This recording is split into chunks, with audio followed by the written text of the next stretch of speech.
Modern Tamil Nadu பார்வையாளருக்கு வணக்கம். ஒரு நாள் விடுமுறைக்கு அப்புறம் நம்ம சந்தித்திருக்கிறோம். முக்கியமான ஒரு வினோதமான நிகழ்ச்சி செய்தி சொல்லணும் அப்படின்னு சொன்னா, மகாராஷ்டிரா அரசு பதவியேற்பு விழா, அதுவும் மோடி கலந்து கொண்ட நிகழ்ச்சி. அந்த நிகழ்ச்சியில என்ன நடந்திருக்கும் அப்படின்னா, 12 லட்ச ரூபாய் பணத்தை காணாம, நகைகளையும் காணாம 40,000 பேர் 50,000 பேர் கலந்துருக்காங்க கூட்டத்துக்குள்ள. பதவியேற்பு விழாலையும் அவ்வளவு பேர் கலந்துக்கிறாங்க. அது இல்ல, அந்த கூட்டத்துல ஜெயப்படி திருவிழும் கலந்து வந்திருக்கா சொல்றாங்க.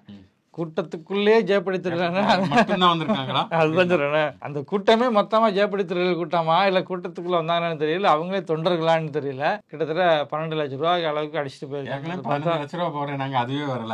12 லட்ச ரூபாய். இப்ப ரீசெண்டா இன்னொரு மாநிலத்துல கூட்டத்துல பிஜேபி கூட்டத்துல தான் பர்ச காணும்னு அனௌன்ஸ் பண்ணாங்க. அண்ணாமலை கூட்டத்துல செல்போனை காணும் அனௌன்ஸ் பண்ணிட்டு இருந்தாங்க அப்படின்னு பாக்கணும். அப்புறமேல அந்த பக்கம் திருப்பூர் பக்கம் RSS பிஜேபி ஊர்ல போனா பிரியாணி அண்டாவை எடுத்துட்டு ஓடி போயிடுறாங்க. இதே வேலையா வச்சுக்கிட்டு இருக்கிறது இருக்குல்ல, அதுதான் ரொம்ப ரொம்ப வருத்தத்துக்குரிய விஷயம். ஆமா, சரி, நிகழ்ச்சிக்கு போவோம். இது முச்சதி ஷோ. நான் உங்கள் சுகநாத். நான் நிறை மகேந்திரன்.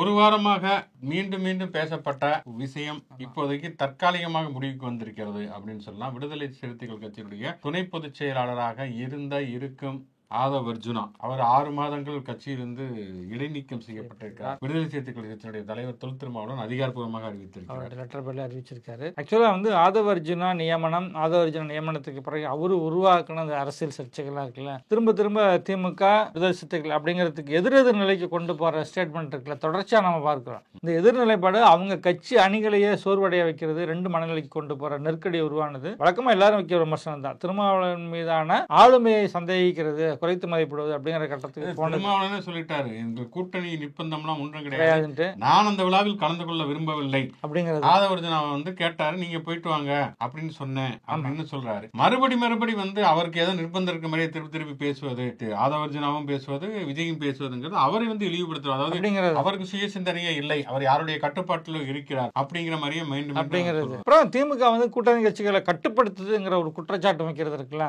அதுவும் முக்கியமான விமர்சனமா பார்க்கப்பட்டது. இது என்னன்னா, இந்த கூட்டணிக்குள்ள இணக்கம் உருவாகாத ஒரு சூழலை உருவாக்குறது தான் ஆதவ அர்ஜுனா தொடர்ந்து பண்ணிட்டு இருந்தாரு. விடுதலை சிறுத்தைகளுடைய பொதுச் செயலாளர் ரவிக்குமார், அப்புறம் துணை பொதுச் செயலாளர்கள் எல்லாருமே சேர்ந்துமே கூட இதுக்கான அதிருப்தியை தெரிவிச்சுட்டு இருந்ததை நம்ம பார்க்கிறோம். இந்த நேரத்துல தான் அவர் மீதான நடவடிக்கை எடுக்கப்பட்டிருக்கு. இந்த நடவடிக்கை இந்த சொல்ற செய்தி என்னன்னா, திமுக கூட்டணி உறுதியாக இருக்கிறது அப்படிங்கிறதும், கூட்டணியை தாண்டி கூட்டணி நலன்களை தாண்டி மையமான ஒரு இலக்கு இருக்குல்ல, பிஜேபி எதிர்ப்பு அப்படிங்கிற ஒரு இலக்கை நோக்கி பயணிக்கிறோம் அப்படிங்கிறது வெளிப்படையா சொல்றது அப்படிங்கிறது தான். அதுல எந்த சிக்கலும் இல்லை அப்படிங்கறதா இதுல. ஆனாலும் கூட இந்த முடிவுமே கூட கொஞ்சம் தாமதமான முடிவு அப்படிங்கறத நம்ம சொல்லணும். ஏன்னா அவர் தொடர்ச்சியாகவே கூட்டணிக்கு எதிரான நிலைப்பாடுகளை பேசிக் கொண்டிருக்கிறார். அப்படி பேசுவது மட்டும் இல்லாமல் அந்த மேடையில் அவர் பேசிய மறுநாளே அவர் மீது நடவடிக்கை எடுக்கப்பட வேண்டும் அப்படிங்கிறது பலருடைய எதிர்பார்ப்பாக இருந்தது. அதை தாண்டி பார்த்தோம்னா, இவர் தொடர்ச்சியாக கூட்டணிக்கு எதிராக பேசுகிறார் அப்படிங்கிறதுக்கான எதிர்வினைகள், கண்டனைகள் வெளியில இருந்து மட்டும் வரல, விடுதலை சிறுத்தைகள் கட்சியில் இருந்தது. விடுதலை சிறுத்தைகள் கட்சியுடைய பொதுச் செயலாளர் ரவிக்குமாராக இருக்கட்டும், ரவிக்குமார் என்ன அவர் கேட்கிற கேள்வி நியாயமான கேள்வி. விஜய் கட்சி ஆரம்பிச்சிருக்காரு, கூட்டணிக்கு ஒரு முறை அழைப்பு விடுக்கிறாரு, அவங்க வரலன்ட்டாங்கன்னா விட்டுட்டு போக வேண்டியதானே, எங்களோட கூட்டணி வைக்கணுங்கிறதுக்காக தான் ஒரு கட்சியை ஆரம்பிச்சிருக்காரா கேள்வியுமே ரவிக்குமார் கேட்கிறார்.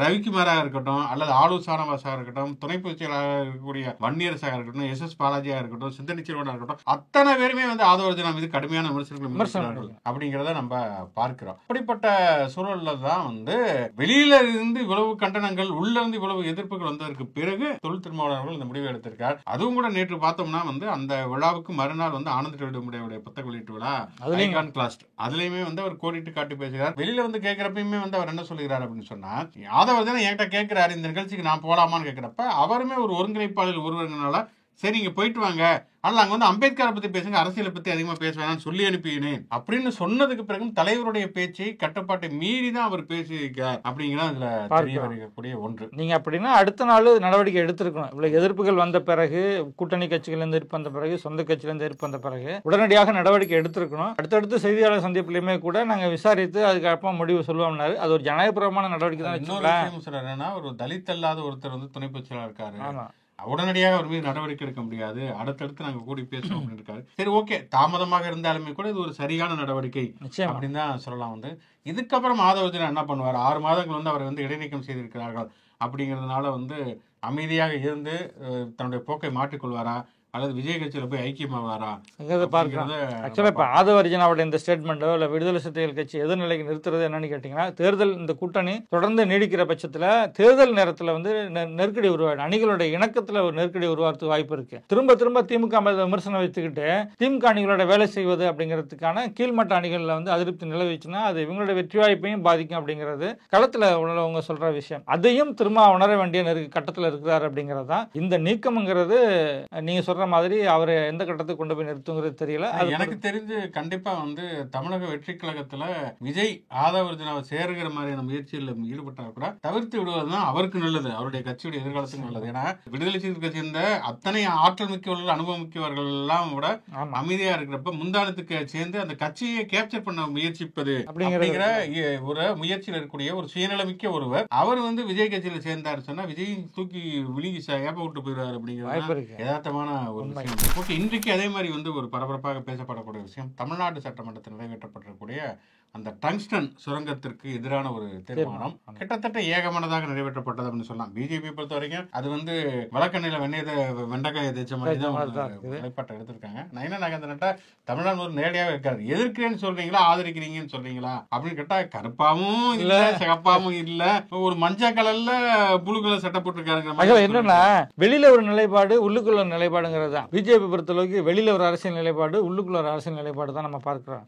வெளியில வந்து அந்த கட்சியினுடைய மாநில தலைவர் அண்ணாமலை வந்து பாத்தீங்க அப்படின்னா திமுக அரசு தான் வந்து அதுக்கான அனுமதியை கொடுக்கறதுக்கு வந்து பரிந்துரை செஞ்சது அப்படிங்கிற மாதிரியான ஒரு குற்றச்சாட்டை முன்வைக்கிறதுன்னு இருக்குல்ல. திரும்ப வந்து என்னன்னா இன்னைக்கு சட்டமன்றத்துக்குள்ள திமுக அரசு தான் வெளிப்படையாக சட்டமன்றத்தில் தீர்மானம் நிறைவேற்றுது டங்ஸ்டன் சுரங்கத்துக்கு அனுமதி கொடுக்க மாட்டோம் அப்படிங்கிறத. வெளியில ஒரு போலியான தகவல் சொல்றது, உள்ளுக்குள்ள வந்து சட்டமன்றமே தீர்மானம் நிறைவேற்றும் பொழுது அதற்கு வந்து ஆதரிச்சு நேரடியா பேசுறதும் கிடையாது. இதுதான் அதுல உள்ள தொடர்ச்சியான குழப்பம் பிஜேபியை பொறுத்தளவுக்கு. அது ஒண்ணு எடப்பாடி பழனிசாமி வச்சு துறைமுறை ஒரு தக்லைஃப் பண்ணிருக்காரு. ஆமா, எடப்பாடி பழனிசாமி மாதிரி பேசி காட்டுக்காரு, அப்படி வேகமா பேசினா போதுமா, உறக்க பேசுறா போதுமா அப்படிங்கிற மாதிரி கேட்டிருக்காரு. டங்ஸ்டன் சுரங்கத்தை பொறுத்த வரைக்கும் பிஜேபி தவிர மற்ற எல்லா கட்சிகளுமே ஓரளவுக்கு ஒருமித்த கருத்தோடு தான் இருக்கின்றன. தமிழ்நாட்டு சட்டமன்றத்திலும் கிட்டத்தட்ட ஏகமனதாக நிறைவேற்றப்பட்டிருக்கிறது. தொடர்ச்சியா நம்ம ஸ்டெர்லைட்டாக இருக்கட்டும் அல்லது நீட் எதிர்ப்பாக இருக்கட்டும் எல்லாவற்றிலும் தமிழ்நாடு ஓரளவுக்கு ஒருமித்த கருத்தோட ஆன்லைன் நம்பினு. ஆனால் ஒன்றிய அரசும் ஆளுநரும் தான் அதுக்கு எதிராக இருப்பார்கள். கடைசியில் சட்ட போராட்டம் நடத்தி தான் வெற்றி பெற வேண்டிய சூழல்ங்கிறது இருக்கிறது. இதுலயும் அந்த மாதிரியான நிலைமைகள் இல்லாமல் மத்திய அரசு தன்னுடைய தவறை உணர்ந்து திருத்திக் கொள்ள வேண்டிய அவசியம் இருக்கு. ஆமா, நிச்சயமா சட்டமன்றம் ஏற்றுக்கின்ற தீர்மானத்தை ஏற்றுக்கொள்ள வேண்டிய இடத்துலதான் ஆளுநர் இருக்காரு. அதை கரெக்டா அந்த மரியாதை செய்யணும் அப்படிங்கறத விஷயம். சட்டமன்றத்துக்கான அதிகாரத்தை உறுதிப்படுத்தணும் அப்படிங்கறது கண்டிப்பாக. ஓகே, நீங்க அண்ணாமலை அப்படின்னு சொல்றப்பதான் ஞாபகம் அண்ணாமலை ஒருத்தர் இருக்காரு அப்படின்னு சொல்லிட்டு இங்க லண்டன்ல இருந்து தமிழ்நாட்டுக்கு சென்னைக்கு வந்து கிட்டத்தட்ட ஒரு வாரத்தை தாண்டி ஆயிடுச்சு. ஆனா எப்பயுமே வந்த உடனே ஒரு பரபரப்பு அடிபடுவா. அப்படி பார்த்தோம்னா அவர் வர்றதுக்கு முன்னாடி ரஜினி சீமான் சந்திப்பு வைரலா இருந்தது. அண்ணாமலை வந்ததுக்கு பிறகு அவராது பரபரப்பா இருப்பாருங்கிறக்கான ஸ்டெர்லைட் ஆலையெல்லாம் ஆதரிச்செல்லாம் ஏதோ பேசி பார்த்தாரு. திடீர்னு பார்த்தா எங்கிறது வந்து ஆதவர்ஜுனா வந்து வைரல் ஆகிட்டா, அப்படி அண்ணாமலை பின்னாடி போயிட்டா, அப்படி செல்ஃப் எடுக்கலங்கிற மாதிரி பயங்கரமா முழிக்காம என்ன நம்ம தானே எப்பயுமே வந்து காமெடி என்டர்டெய்னர் ஆதவர்ஜுனா வந்து என்று கண்ணன் கொடுத்துட்டு. இன்னொன்னு தெரியுங்களா, செந்தில் பாலாஜி நேத்து ஒரு பேட்டி கொடுத்திருந்தாரு. இந்த லண்டனுக்கு படிக்க போன விஷயம் இருக்குல்ல, அதுல வந்து ஏப்பா லண்டனுக்கு படிக்க போறீங்க, அத்தனை பிரேக்கிங் எல்லாம் போட்டீங்களே, இங்க இருந்து 11 பேர் போயிருக்காங்க. அந்த 11 பேர்ல இவரு ஒருத்தர். தமிழ்நாட்டுக்குள்ள இருந்து இன்னொரு ஐஏஎஸ் அதிகாரியும் போயிருக்காங்க, ரோகிணின்னு சொல்லிட்டு சேலத்துல ஐஏஎஸ் மாவட்ட ஆட்சியராக இருந்தாங்க. இப்ப அவங்கள பத்தி ஒரு செய்தி போட்டீங்களாப்பா அப்படின்ட்டு அவரு டக்குன்னு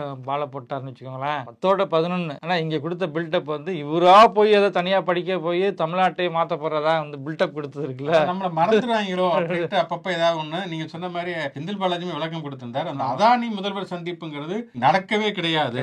அதை பற்றி வந்து தேவையில்லாத வதந்தியை பரப்பினால் சட்ட ரீதியா நடவடிக்கை எடுக்கப்படும் அப்படின்னா உடனே அண்ணாமலை சட்டப்படி நடவடிக்கை எடுத்துக்கோ அப்படிங்கிற மாதிரி ஒரு அறிக்கையை விட்டுட்டு மறுபடியும் அதானி முதல்வர் சந்திப்புன்னு சொல்லிட்டு இருக்காரு. அதானிக்கும் தமிழ்நாடு அரசுக்கும் தொடர்பு இருக்குன்னு பிரச்சனை வந்து மோடி அரசை நோக்கி தான் தொடர்ச்சியாக கேள்வி எழுப்பணும். அதானியுடைய நண்பர் யாருங்கிறது ஊர் உலகத்துக்கு தெரிஞ்ச ஒரு விஷயம். பிரச்சனை மையமே வந்து அதானி வெளிநாட்டு நிறுவனங்களை ஏமாத்தி இருக்கிறாரு, அமெரிக்காவில கேஸ் ஃபைல் பண்ணிருக்காங்கிறது. அப்ப அதானி செய்த ஊழலை மறைத்து அதை டைவர்ட் பண்றதுன்னு இருக்குல்ல. அதானிக்கும் நீங்க சொன்ன மாதிரி மோடிக்கும் அதானிக்குமான தொடர்பு, அதானி இந்தியா முழுவதும் இந்த பொதுத்துறை நிறுவனங்களை வாங்கியிருக்கிற அடிக்கிற கொள்ளை, வெளிநாட்டுல முதலீடு செய்யறங்கிற பேர்ல SBI ஏமாத்தினது, இந்த மாதிரி விஷயங்களை பேசுறதை விட்டுட்டு திரும்ப வந்து மாநில அரசுக்கும் அதானிக்குமான தொடர்புங்கிறத வந்து நீங்க போலியான தகவல்கள் சொல்றது இருக்குல்ல, இதன் மூலம் திசை திருப்புற வேலை தான் செஞ்சுட்டு இருக்கிறாங்கிறது பார்க்கிறோம். அயனாவரத்துல வந்து ஒரு பெண் பாலியல் வன்முறைக்கு உள்ளாகி இருக்கிறார். உங்களுடைய வருந்தத்தக்க ஒன்று. ஒரு கல்லூரி மாணவி, ஆனா அவங்க வந்து மனவளர்ச்சி குன்றிய ஒரு கல்லூரி மாணவி. அவங்களுக்கு தொடர்ச்சியாக வந்து ஆபாச குறுஞ்செய்திகளா வந்திருக்குன்னு சொல்லி அவங்க அப்பா போய் போலீஸ் கம்ப்ளைண்ட் கொடுத்திருக்காரு.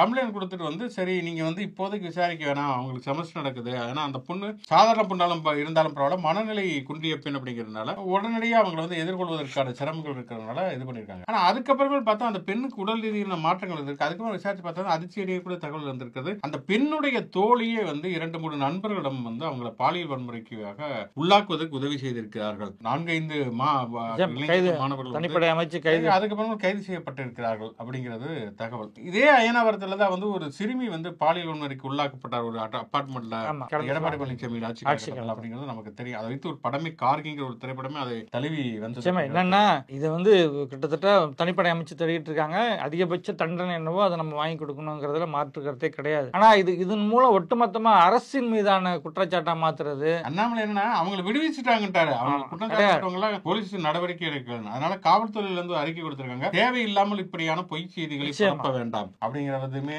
சொல்லி இருக்கிறாங்க. குற்றச்செயலுக்கு யாரும் உடனே இருக்க போறது கிடையாது. இப்ப குற்றச்செயலுக்கு வந்து அந்த குற்ற பின்னணி யாரு இருக்கிறாங்க பொழுதுதான் அது விமர்சனமாகுது. உத்தரப்பிரதேசத்துல வந்து உண்ணாவ படுகொலை எல்லாம் பாக்குறோம். குற்ற சம்பவத்துல வந்து ஒரு எம்எல்ஏ ஈடுபடுறாரு. அவரை நீங்க வந்து காப்பாத்துறது வேலை செய்யறது இருக்குல்ல, அவரை காப்பாத்துற வேலை செய்ய அவரு திரும்ப திரும்ப வந்து அத்துமீறல் செய்யறது, அவர் திரும்ப திரும்ப கிரிமினலா அதை மாத்துறது பொழுதுதான் அது இதாகுது. இத்தனைக்கும் அண்ணாமலை ஒரு காவல்துறை அதிகாரியா இருந்தவர். ஆமா, அவருக்கு தெரியும் போலீஸோட ப்ரொசீஜர் எப்படி இருக்கும். அவர் வேண்டுமென்றே அரசியலுக்காக இப்படியான ஒரு மலினமான செயல்களில் ஈடுபடுவதுங்கிறது உண்மையிலேயே வந்து விரும்பத்தக்கதல்ல. அது வந்து கண்டிக்கத்தக்க ஒன்று அப்படின்னா ஓகே. நம்ம தமிழ்நாட்டில் இப்ப வந்து விடுதலை சிறுத்தைகள் கட்சியில் இருக்கக்கூடிய சலசலப்பு, இது கூட்டணிக்கு வந்து ஆபத்து ஏற்படுமா அப்படின்னு அலசக்கூடிய அதே நேரத்துல தான் இந்த இந்தியா கூட்டணிங்கிறது ஒரு அரும்பாடுபட்டு உருவாக்கப்பட்ட ஒரு கூட்டணி. ஆனாலும் வந்து அப்பப்ப எழக்கூடிய அங்கங்க எழக்கூடிய சலசலப்புகள் அப்படிங்கிறது அந்த கூட்டணியை பலவீனப்படுத்தக்கூடிய முயற்சிகள்ல போய் முடியுமோ அப்படிங்கிறது. திடீர்னு பார்த்தா மம்தா பானர்ஜி வந்து இந்த கூட்டணிக்கு நான் தலைமை ஏற்க தயாருங்க, யாரு கேட்டாங்கன்னு திடீர்னு அவங்க வாண்டடா ஆஜராகி ஏன் வண்டியில ஏறாங்க அப்படிங்கிறது தெரியல. ஆக்சுவலா இந்தியா கூட்டணிங்கிறது பிஜேபி வந்து வலுவாக கால ஊனி நிக்கிறாங்க. பிஜேபி வலுவாக நிற்பதன் ஊடாக இந்தியாவில் மதச்சார்பின்மை வந்து இருக்குது, அரசியலமைப்பு சட்டத்துக்கு கேள்விக்குறியா இருக்கு, பல்வேறு நெருக்கடிகள் இருக்கு, பொருளாதாரத்தை சரியா கையாள தெரியல அப்படிங்கிறது பல நெருக்கடிகள் இருக்கு. இதற்கு எதிராகத்தான் பிஜேபி அப்புறப்படுத்தணும், RSS அப்புறப்படுத்தணும் இந்தியா கூட்டணி உருவாகுது. இதுதான் மையமான இலக்கு. ஆனா இதுல யாருமே வந்து திமுக, காங்கிரஸ், கம்யூனிஸ்ட் கட்சிகளை தவிர யாருமே இந்த இலக்கை நோக்கி பயணிக்கிறதுக்கான கட்சிகளா இல்ல, தன்முனைப்போடும் அவங்களோட சந்தர்ப்பாத பயன்பாட்டோட இருக்கிறாங்கிறது பார்க்கிறோம். மம்தா மட்டும் கிடையாது. இப்ப டெல்லியில ஆம் ஆத்மி பார்ட்டி கேளுங்களேன், டெல்லியில் அவங்க தனியாக ஒரு ஸ்டேட்டஸ் எடுப்பாங்க, ஹரியானாவுக்கு ஒரு ஸ்டேட்டஸ் எடுப்பாங்கிறது இருக்குல்ல. இதுதான் சிக்கல். நீங்க யாரு பொது எதிரி யாரு, அவரை வீழ்த்துவதற்கு என்ன இலக்கு அப்படிங்கறத தாண்டி தனிப்பட்ட அவங்களுடைய ஆதாயம் என்ன, அவங்களுடைய ப்ராஸ்பெக்ட் என்ன அப்படிங்கிறது அதில் உள்ள நடைமுறை சிக்கல். இந்த பக்கம் பார்த்தா உத்தவ் தாக்கரே அவங்க கட்சியை சேர்ந்த பாபர் மசூதி போய் ஆதரித்து அவங்க தொடர்ந்து அதனால சமாஜ்வாடி கட்சி அங்க மகாராஷ்டிரா இருந்து அந்த கூட்டணியில இருந்து வெளியே இருக்கிறது அப்படிங்கறத பார்க்கிறோம். இன்னொன்னு இன்னைக்கு காங்கிரஸ் கட்சி தான் வந்து தலைமை தாங்க வேண்டிய ஒரு அவசியமும் இருக்குது. பிஜேபிக்கு எதிரான ஒரு வலிமையான கட்சி தான் காங்கிரஸ் தான். அதுக்கு இந்தியா முழுக்க வந்து எல்லா மாநிலங்களிலுமே வந்து கட்சிக்கான ஆட்கள் இருக்காங்க. ஆம் ஆத்மியோ திரிணாமுல் காங்கிரஸோ பார்த்தோம்னு சொன்னா வந்து அவங்களுக்கு வந்து ஒரு வெஸ்ட் பெங்காலையோ பஞ்சாபையோ இந்த மாதிரியான ஒரு சில மாநிலங்களை தவிர வேற எங்கேயுமே ஆட்களே இல்ல. தமிழ்நாட்டுக்குள்ள வந்து திரிணாமுல் காங்கிரஸோட ரெப்ரசன்டிங் வந்து ஒருங்கிணைஞ்ச முடியவே கிடையாது. இங்க கூட்டணிக்குள்ள பலமான எதிர்கட்சிகள் இருக்கிறாங்கிறத பார்க்கிறோம். இதெல்லாம் கணக்கில் கொண்டுதான் இந்தியா கூட்டணிக்கு யாரு தலைமை இருக்கிறது அப்படிங்கிறது முடிவு செய்யப்படுது. காங்கிரஸ் வந்து இன்றைக்கு எடுத்திருக்கக்கூடிய அரசியல் ரீதியிலான கருத்து ரீதியான நிலைப்பாடு என்பதுமே மிக முக்கியமான ஒன்று. இதுவரைக்குமே வந்து இந்தி திணிப்பு, இடஒதுக்கீட்டு வந்து மாறுபட்ட கருத்துக்களை கொண்ட காங்கிரஸ் இன்றைக்கு சமூக நீதி பேசுகிறது, பன்மைத்துவத்தை பேசுகிறது அப்படிங்கிறப்ப அதுதான் தலைமை ஏற்பதுங்கிறது சரியானதாக இருக்கு. இதுல வந்து குறுக்குசால் ஓட்டுவது மாதிரி மம்தா பானர்ஜியோ சிவசேனாவோ செயல்படுதுங்கிறது உண்மையிலே கண்டிக்கத்தக்க இல்ல. ஒருவேளை இந்த காங்கிரஸ் வைக்கிற அஜெண்டா மாதிரியோ இல்ல இந்த கூட்டணிகளுக்கு பொது அஜெண்டாவோ ஐடியாலஜிக்கலா அந்த மாதிரி ஒரு ஸ்டாண்ட் அவங்க வைக்கிறாங்கன்னா கிடையாது. மம்தா பானர்ஜி என்னைக்கு வேணாலும் வந்து நம்பகத்தன்மை இல்லாத நபராக தான் இருக்கிறாங்கிறத பார்க்கிறோம். அதாவது இந்தியா கூட்டணிக்கு மட்டும் கிடையாது, அரசியல் ரீதியாக அந்த சிக்கல் அவங்கள்ட்ட இருக்குது. அப்ப அவங்க ஒரு ஐடியாலஜிக்கலா இந்த வலுவாக வைக்கிறது இருக்குல்ல, நாங்க இடஒதுக்கீடு ஆதரிக்கிறது, அம்பேத்கரை ஏத்துக்கிறது அப்படிங்கிறது, அரசியலமைப்பு சட்டத்தின் மீதான தாக்குதலை எதிர்க்கிறதுங்கிற இடத்துல இருந்து நாங்க இது ஒரு அஜெண்டா வைக்கிறோம், நீங்க எங்க கூட்டணி கட்சி எல்லா அந்த கட்சிகள்லாம் எங்களை ஏத்துக்கோங்க அப்படின்னு சொன்னா அவரோட நியாயம் இருக்கு. முரண்பாடா முன்வைக்கிறதுன்னு இருக்குல்ல, இது என்னன்னா கூட்டணி விட்டு வெளில போறதுக்கு அவங்க திட்டமிடுறாங்க அப்படிங்கிற மாதிரி ஒரு டாக்கம் இருக்குது. அதனால இந்த நந்தவனத்தில் ஒரு ஆண்டி கூத்தாடி பொட்டுடைய மாதிரி இவ்வளவு கஷ்டப்பட்டு உருவாக்கப்பட்ட ஒரு கூட்டணியை உடைவதற்கான விஷயங்களுக்கு இந்த மாதிரியான மம்தா பானர்ஜி மாதிரியான ஆட்களுடைய தன்முனைப்பு காரணமாக இருந்துவிடக் கூடாது அப்படிங்கிறத நமக்கான எச்சரிக்கை. தீரன் அதிகாரம் ஒன்று படத்துல வந்து ஒரு கிராமத்துக்கு ஒரு தாத்தா கூட்டிட்டு போய் வடமான கிராமத்துல 2 கிலோமீட்டர் அது மாதிரி எய்ம்ஸ் வந்து எப்ப கட்டி முடிப்பீங்கன்னா 2 கிலோமீட்டர் போயிட்டே இருக்கு. 10 வருஷம் ஆகி போச்சுங்க. ஆமா, இப்ப பார்த்தோம்னா வந்து கடைசியா வந்து ஆர்டிஐல வந்து தகவல் வந்து 2027 கட்டி முடிப்போம் அப்படின்னு. அதுவுமே வந்து இறுதியான தகவல் கிடையாது, ஒரு நிமிஷமா சொல்லி வைக்கிறதான்னு வச்சுக்கலாம். 12 வருஷம் 2015 வந்து அறிவிச்சு 2019 வந்து அடிக்கல் நாட்டி 2027 பார்லிமெண்ட் கட்டுறது கூட இவ்வளவு நாள் ஆகல. ஆக்சுவலா அதுக்கு பிறகு அறிவிக்கப்பட்ட அனைத்து எய்ம்ஸும் கட்டி முடிக்கப்பட்டு பயன்பாட்டுக்கெல்லாம் வந்திருக்கு. தமிழ்நாட்டை புறக்கணிப்பது அப்படிங்கிறது தான். நீங்க சொல்ல போனா இப்ப திமுக அரசு இருக்கனால தமிழ்நாட்டை புறக்கணிக்கிறதுனா கூட ஒத்துக்கலாம். அதிமுக ஆட்சி காலத்துல ஆமா அவங்க கூட்டணியில இருந்தப்போ அது கிட்டத்தட்ட நிறைவேறல அப்படிங்கிற விஷயம் இருக்குல்ல. ஒரு பொய் வேற சொன்னாங்க, நிலத்தை கையகப்படுத்தவில்லைன்னு. 2020 நிலத்தை கையப்படுத்தி கொடுத்தாங்க. கையப்படுத்தாம எதுக்கு ஒரு அடிக்கல் நாட்டுறாரு அப்படிங்கிற கேள்வி இருக்குது இல்லையா? திரும்ப தேர்தலுக்காக வந்து தமிழ்நாட்டு மக்களை ஏமாத்துவது, பொய்யான தகவல்களை சொல்வது, ஓட்டு அரசியலுக்காக வந்து ஸ்டாண்ட் எடுக்கிறதுங்கிறது இருக்குல்ல, அந்த இடத்துல இருந்து தமிழ்நாட்டு மக்களை தெளிவாக பிஜேபி ஏமாத்திக்கிட்டு இருக்கு அப்படிங்கிறது தான். ரொம்ப நாள் ஏமாற்ற முடியாது. ஏற்கனவே தமிழ்நாட்டில் அடி வாங்கிட்டு இருக்கீங்க, இதே மாதிரி பண்ணியிருந்தா எல்லா மாநிலங்களும் அடி வாங்குவீங்க அப்படிங்கிற. என்ன சொல்ல போனா நீங்க அறிவிக்கப்பட்ட எய்ம்ஸ் தமிழ்நாட்டு மருத்துவக் கல்லூரியில மருத்துவமனையிலிருந்து அடாப்ட் ஆகி செயல்பட்டு இருக்கு. நீங்க கட்டடம் கட்டி கொடுக்கல, ஆனா அதை ஏத்துக்கிட்டு நம்ம செயல்படுத்திட்டு இருக்கோம் அப்படிங்கிறது முக்கியமான வந்து கிளாஸ் போயிட்டு இருக்குது, படிச்சுட்டு தான் இருக்காங்க மாணவர்கள். அதனால வந்து ரொம்ப நாள் யாரையுமே ஏமாற்ற முடியாது அப்படிங்கறத சொல்லிட்டு கண்டிப்பாக தொடர்ச்சியாக நம்முடைய கருத்துக்களை முன்வைப்போம். நீங்க நம்மளுடைய விமர்சனங்களை, மாற்று கருத்துக்களை முன்வையுங்கள். மாடர்ன் தமிழ்நாடு யூடியூப் சேனலோடு நீங்கள் தொடர்ச்சியாக தொடர்புங்கள். லைக் பண்ணுங்க, கமெண்ட் பண்ணுங்க, ஷேர் பண்ணுங்க, சேனலை சப்ஸ்கிரைப் பண்ணிடுங்க. மீண்டும் ஒரு நிகழ்ச்சி சந்திப்போம்.